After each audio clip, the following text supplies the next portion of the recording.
شاری ئامەد هەوڵێک بۆ تەرۆرکردنی هاوسەرۆکی هەدەفە سەلاحەدین دەمیرتاژ شکست هێنا. چاودێرانی بارودۆخی تورکیاش هەوڵی تەرۆرکردنەکە لە سایەی دەسەڵاتەکەی ئاکەپە ئەردۆغاندا بە زەنگێکی مەترسیداری دیکە لە تورکیا بەناو دەکەن و لەو بارەشەوە هۆشداری ئاڵۆزی زیاتر لە وڵاتە دەدەن.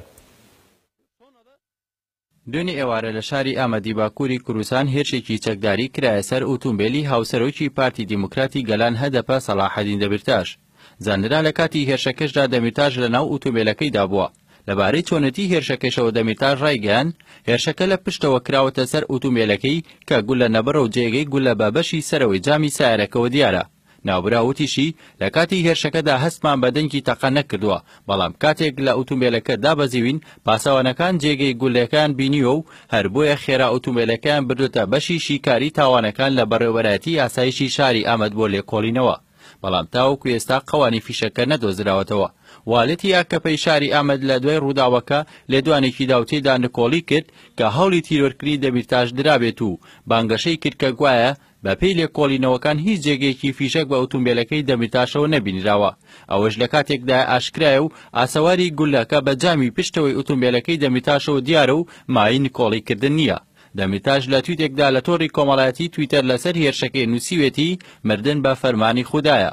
هەر لە تویتەردا هاوسەرۆکی هەدەپە فیگەن یۆکسەرداخ لە بارەی هێرشەکەەوە نووسیوێتی گول لە بە تەقاندن تەواو نابێ، زۆڵمیش بێ مردن و بێکۆتایی نییە. ئەو کەسەی لە پشتی تەقاندنی ئەو گولەوەیە کە ئاراستەی دەمیرتاشی کردووە ڕۆژێک دێخۆشی دەکوژرێت.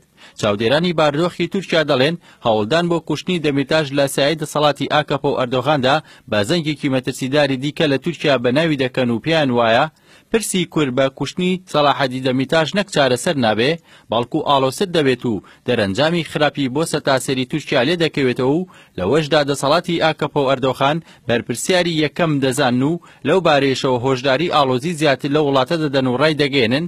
ئاکەپە و ئەردۆغان لە پێناو دەسەڵاتدا نەک تەنها لە ڕێی ساختەکاری و هەڕەشە و تۆقاندن و کڕینی دەنگ و ساختەکاریەوە هەوڵی لاوازکردنی پارتولانەکانی دیکەیان داوە، بەڵکو هەوڵی پاکتاوکردنی جەستەیی نارەکانی دەدات کە ئەوەش بە پێشهادێکی نوێی مەترسیداری ئاکەپە و ئەردۆغان بەناو دەکەن کە لەو سۆنگەیەوە دەکرێت پێشبینی ئایندەیەکی تاریک و نادیار بۆ تورکیا بکرێت.